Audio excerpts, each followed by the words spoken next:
Hello my friends, my name is Artur and I am an Estonian YouTuber.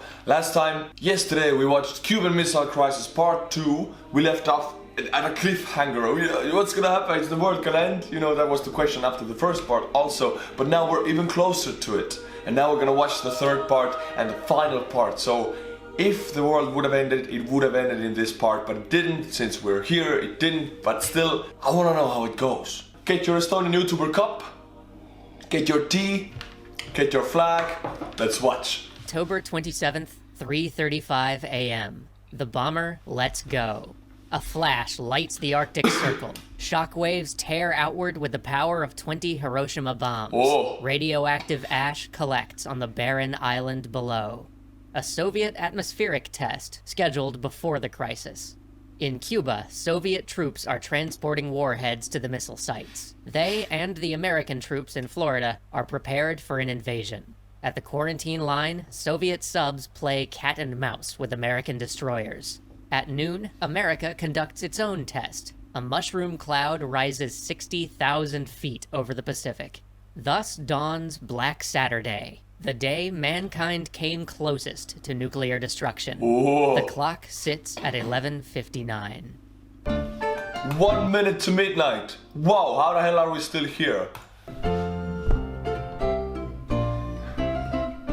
11:59 a.m. A U-2 pilot searches the horizon. He had taken off 8 hours before to collect air samples from the Soviet atmospheric test. But this close to magnetic north, all navigation is celestial, and the northern lights have wiped the sky clean. He has had to guess his way back to Alaska, and something about the ground below looks off somehow.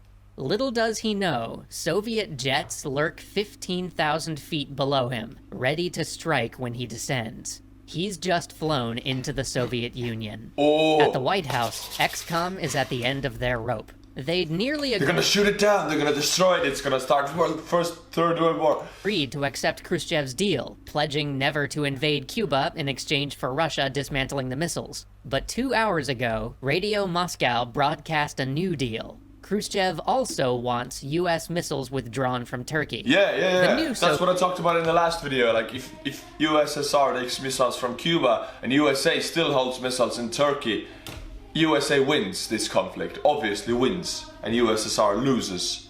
The demand I would make, is to withdraw your missiles from Turkey also. Soviet position is tough because it's so reasonable. Missiles for missiles. It would go down well at the UN. Kennedy leans toward accepting. The missiles are obsolete and due for withdrawal anyway, but the Hawks revolt. This will break NATO. It's trading away an ally's safety for our own. Rival factions in XCOM begin drafting their own responses to the offer. Meanwhile, the generals are preparing for air sorties in Cuba, starting Monday. Kennedy convinces them to delay until Tuesday, but time for diplomacy is running out. Then Poor Kennedy is trying to make sense out of this. I told in the last video he has brains, and someone made a joke, well, not anymore. I know, he ended in the bad way. Still, he's the only one trying to end this with the diplomacy. Everybody else wants just destroy, war, we want to fight, we want conflict. They don't really think about what's coming after, I think. And Kennedy has to fight even for 1 day of delaying Air Force, you know. A president should not have to fight for this. hear that a U-2 is overdue from Cuba. At 1 p.m., generals are rushing to put the U.S. nuclear force on full alert. In the event of war, they need everything ready, even if it means cutting corners. Nuclear weapons are supposed to work on the buddy system, where no one man is able to fire. But in the chaos, that's waived. Single-seat jets are equipped with tactical nukes. To get the new Minuteman missiles online, commanders jury-rig a solution that bypasses safety protocols. If an error occurs, the Minutemen will launch within 30 seconds. What? At 2:20... Launch itself? Like, someone commented in the last video also that DEFCON 1 means that if nuclear missiles lose communication with the higher command in line, they will launch on their own. They would just launch. Which, anything could happen, you know, communication error for, I don't know, a sunstorm, 2 hours, communications blackout. You just launch. Boom. Third World War. DEFCON 1, bad. 5 p.m., the lost U-2 pilot, out of fuel, finally glides into a rural airstrip in Alaska. For 2 hours, a navigator has been carefully guiding him in by radio.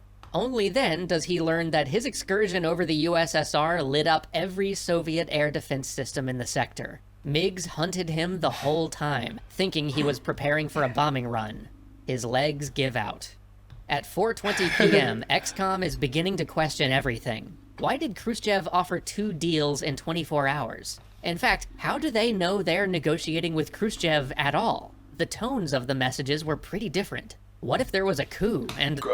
Khrushchev is a like, he had 3 grades of education. He doesn't know how to write a letter properly. He doesn't know how to maintain the style of writing, the style of proposals, so that's why they were different. He was just like all over the place, you know. Just an uneducated man. The Red Army has taken over. They're going in circles now. Then they hear the news. The overdue U-2 isn't coming back. The Soviets shot it down. Oh. Escalation. At 5:50 p.m., Khrushchev phones his family. A car is coming to pick them up. Okay, see that car? See that car? They only made like 1,000 of these cars all together. Only like 1,000. I think this is a Chaika. No more were made. So if you see these Soviet leaders driving around with these nice black cars, nope, only 1,000 of these were made. Only the top of the top got to use them. Everybody else did not have a car in the Soviet Union usually. We're going to the vacation house. Don't ask questions. The U-2 shoot-down has shaken him to his core. Who ordered it? He'd told Soviet troops to defend themselves, not fire on unarmed planes. And Castro had sent that crazy letter urging a first strike on the United States. Ooh. Were Soviet troops now following Cuban orders? And if so, would the next unauthorized launch be nuclear? He gets a report. A U-2 violated Soviet airspace. Kennedy is pushing this too far. It's 6:30 p.m. For 2 days, an American destroyer has played cat and mouse with a Soviet sub, and now they've finally caught it. For a half hour, they've signaled it with grenades. No response. Now it's time to roll out something bigger. Practice depth charges. Moscow knew that the US Navy would use this signal, but no one told the submarine crews. Below, the captain of the B-59 is going mad. The sub's cooling system is broken. It's 130 degrees in there. Ooh. Drained batteries force the crew to live in the dark. Unable to surface while being pursued, they haven't talked to Moscow in 48 hours. They have no idea if there's a war on. And the grenades. It sounds like someone beating the hull with a sledgehammer. And then, wham! That was a depth charge. The war started. There's no other explanation. The captain gives the order. Load the nuclear torpedo. If his crew's gonna perish... Nuclear torpedo? What the hell is a nuclear torpedo? Where did these weapons come from? Like, I know we have missiles and stuff, but he's underwater. Like, he's gonna destroy this US destroyer with a nuclear weapon? Or it's the torpedo gonna come out of the water and fly? What is a nuclear torpedo? Why do you need that? You just use a regular one. I don't know. They're gonna take the American fleet with them. At 7:30 p.m., XCOM has outlived its usefulness. Kennedy withdraws with a small corps of advisors to try and figure out how to accept the missile swap while still preserving NATO. And they've got a plan. First, they'll send a public letter agreeing to Khrushchev's first offer. The US will never invade Cuba. Bobby will deliver that letter to the Soviet ambassador, along with a second secret offer. Half an hour later, the ambassador is shocked at Kennedy's demeanor. Bobby has always been eager to pick fights, but now he's empty of bluster. Time is of the essence, Kennedy says. The military wants retribution for the U-2. We can accept the non-invasion pledge publicly, but we can't make an open trade for the Turkish missiles. But take the deal, he says, and the missiles will be gone in 5 months. And by the way, if this conversation leaks, the deal's off. The ambassador leaves at a run. It's 9:52 p.m. Wham! Another depth charge. It's now or never. They are gonna vaporize as much of the American Navy as they can. Normally, 2 men have to agree to fire B-59's nuclear torpedo, the captain and the political officer. They have both voted yes. Oh, but no. aboard this submarine is a third man, the flotilla commander Vasily Arkhipov. And he he's the hero. He's the damn hero of the world, you know. If you don't know this guy, you're alive because of this dude. gets a vote. Wham! An argument breaks out on deck. Arkhipov votes no. Wham! They need to surface and get orders from Moscow. It might end their careers, but it might also save the world. The captain calms, his moment of fury passing. It will be good, at least, to breathe fresh air again. B-59 surfaces surrounded by 4 American destroyers. Its ragged crew, which has traveled further than any Soviet sub in history, defiantly unveils the red banner of the Soviet Union. You're surrounded by American destroyers, and you surface, and you put up the red flag. October 28th. It's morning in Moscow. Khrushchev has moved the Presidium to a vacation house outside the city.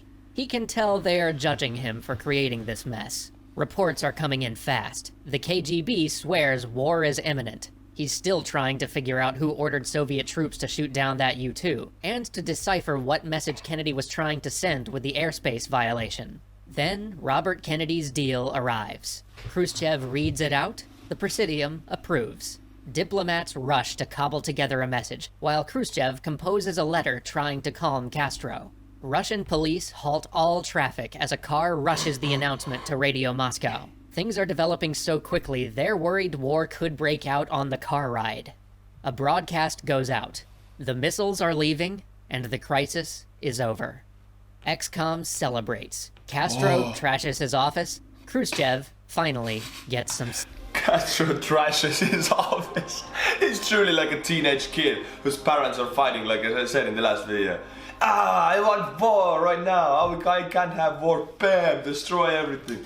He's a teenage kid. Sleep.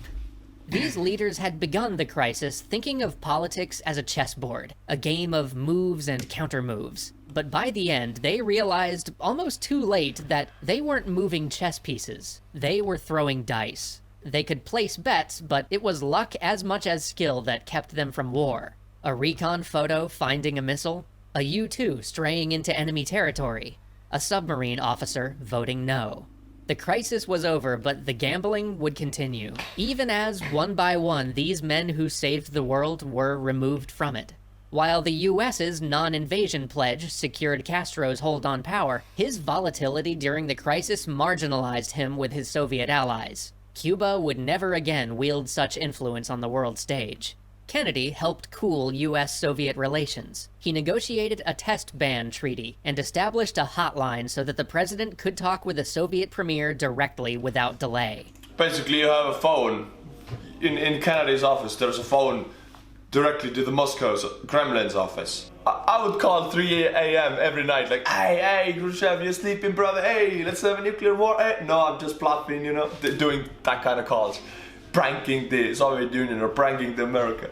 Starting to plan a new meeting with Khrushchev in 1963 when he stepped off Air Force One in Dallas. Kennedy would be carried back aboard that plane. In his absence, a dangerous myth grew. Most of XCOM never knew about the missile swap. They thought iron-willed diplomacy backed by military force had won the day, and if it worked with the mighty Soviet Union, mightn't it work on a small country like Vietnam? In 1964, the Presidium ousted Khrushchev, citing his poor decisions, including the missile deployment. He retired to write his memoirs, an old man with no influence. The new leadership immediately began turning out long-range missiles to compete with the US arsenal. Robert Kennedy wrote a book about the crisis. He served in the Senate and ran for president in 1968. He supported de-escalating the Cold War, especially in Vietnam. After winning the California primary, he stopped to shake hands with a hotel employee who'd brought meals up to his room. An assassin shot him 3 times. The handshake turned into an embrace. The young man kept Kennedy's head off the floor and put a rosary in his hand. "Is everybody okay?" Kennedy asked. One of his eyes closed. His leg was twitching. He tried to comfort the man who held him. "Everything's going to be okay." The Cold War continued for another 23 years. As of 2018, the clock is at 2 minutes to midnight. Why you gotta kill the Kennedys?